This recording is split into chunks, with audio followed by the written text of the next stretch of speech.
عزم و شان شوکت قربان کر کے ان کے قدموں میں جا بیٹھوں؟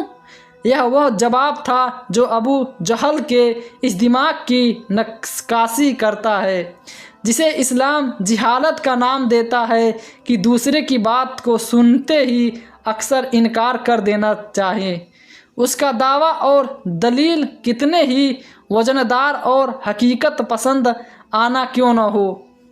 عمر ابن حسان کو ابو جہل یوں ہی نہیں کہا گیا، بلکہ ایک بار تو ایسا بھی ہوا، بڑی تیز بارش اور آندھی طوفان تھا، ابو جہل کے دروازے پر دستک ہوئی تو اس نے اپنی بیوی سے کہا کہ اتنے خراب موسم میں میرے دروازے تک آنے والا جو بھی سوال کرے گا، مجھے لال و مچھا کی قسم میں انکار نہیں کروں گا۔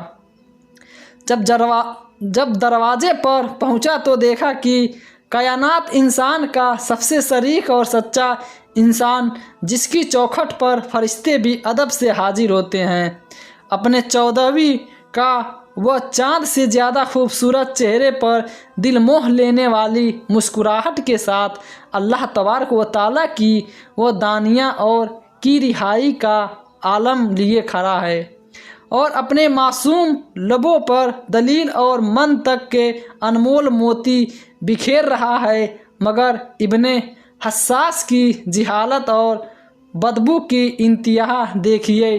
اس نے امام الانبیاء نبی کریم صلی اللہ علیہ وسلم کی بات کو، جس کی قسم رب کائنات اپنے لیے کتاب میں کھا رکھا ہے، سنتے ہی انکار کر دیا اور اپنے غفلت کے پردوں سے ڈھکے کانوں اور میں ناپاک انگلیاں ڈال لی، اور بیوی نے جب اسے اس کی قسم یاد دلائی تو اس کے جواب میں بھی اس نے وہی بات دہرائی کہ میں کسی کو اپنے سے بہتر نہیں مان سکتا، آخر مجھ میں کمی کیا ہے؟ یہ مشہور ہے جہالت کا کہ دوسری کی بات کو سننے سے انکار کر دینا اور اپنی ہر بات کو سچ تصور کر لینا، اور اگر کوئی دلیل مانگنے کی غلطی کر بیٹھے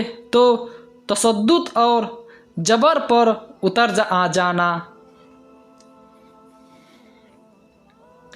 یہ رویہ عدم برداشت اور غصے کو جنم دیتا ہے جو لہٰذلت کا اصل محفوظ ہے۔ حضرت بلال رضی اللہ تعالی عنہ سے روایت ہے کہ مکہ میں حضرت ابو بکر صدیقی رضی اللہ تعالی عنہ کے گھر حضور صلی اللہ علیہ وسلم کے ساتھ تھے۔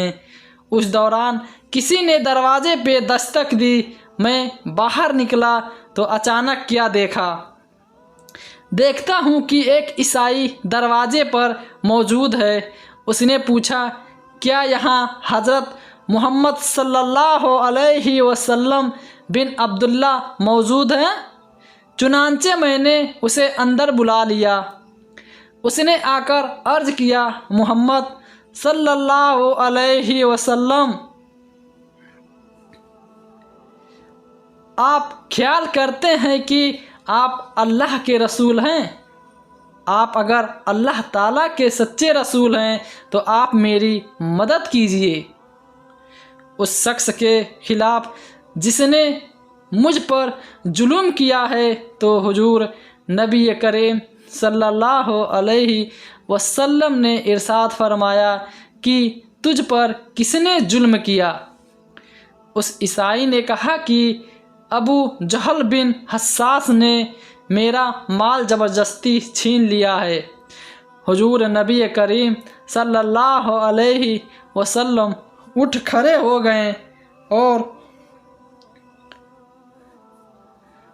یہ ہجرت کے زمانے کی بات ہے کہ حضرت بلال رضی اللہ تعالی عنہ فرماتے ہیں، ہم نے عرض کیا، یا رسول اللہ صلی اللہ علیہ وسلم، یہ ابو جہل کے کینولا کرنے کا وقت ہے، تو اس وقت آپ کا جانا اس پر کہیں شاک نہ گزرے اور ہمیں ڈر ہے کہ کہیں وہ غضبناک نہ ہو جائے اور کہیں وہ آپ کو عذاب نہ پہنچائے۔ لیکن حضور صلی اللہ علیہ وسلم نے ہماری گزارش کو نہ سنا اور ابو جہل کی طرف تشریف لے گئے، اور ابو جہل کا دروازہ کھٹکھٹایا تو ابو جہل غضبناک ہو کر باہر نکلا۔ اچانک دروازے پہ کیا دیکھتا ہے کہ رسول اللہ صلی اللہ علیہ وسلم تشریف فرمایا ہے۔ ابو جہل نے کہا اندر تشریف لائیں، اور ساتھ ہی کہنے لگا کہ آپ میری طرف پیغام بھیج دیتے تو میں آپ کی خدمت میں حاضر ہو جاتا۔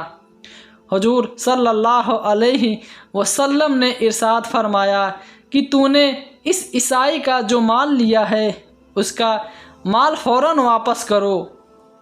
ابو جہل نے کہا کہ کیا آپ اس کام کے لیے تشریف فرمائے ہوئے ہیں؟ اگر آپ اس بارے میں کسی شخص کے ہاتھ پیغام بھیج دیتے تب بھی میں مال واپس کر دیتا۔ حضور صلی اللہ علیہ وسلم نے فرمایا بات تو طویل نہ کرو اور تم اس عیسائی کا مال اس کو واپس کرو۔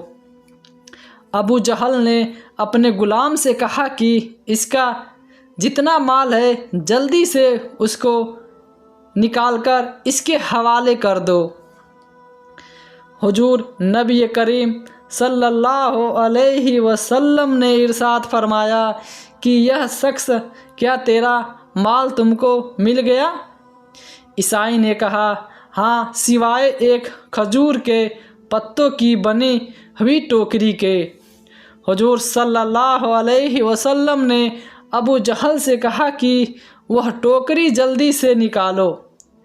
چنانچہ ابو جہل نے اسے اپنے گھر کے اندر تلاش کیا لیکن وہ ٹوکری نہ ملی۔ آخرکار ٹوکری کے بدلے میں اس سے بہتر ایک اور ٹوکری دی، لیکن اب جہل کی بیوی نے ابو جہل سے کہا کہ خدا تو نے انتہائی ذلت اور عاجزی کے ساتھ ابو طالب کے یتیم کی خاطرداری کی ہے۔ ابو جہل نے اپنی بیوی سے کہا کہ جو کچھ میں نے دیکھا ہے اگر تو دیکھ لیتی تو ایسی باتیں نہ کرتی۔ اس نے کہا کہ تو نے کیا دیکھا؟ ابو جہل نے کہا کہ میری قوت کے باوجود جو کچھ ہوا تو اس پر مجھے رسوا نہ کر۔ کہنے لگا کہ میں نے ان کے دونوں کندھوں پر 2 شیر بیٹھے ہوئے دیکھے۔ جب بھی میں ارادہ کرتا تھا کہ کہوں کہ میں مال واپس نہیں کرتا تو قریب تھا کہ وہ دونوں شیر مجھے پھاڑ کر کھا جاتے۔ اس ڈر کے مارے میں نے ان کی عزت کی۔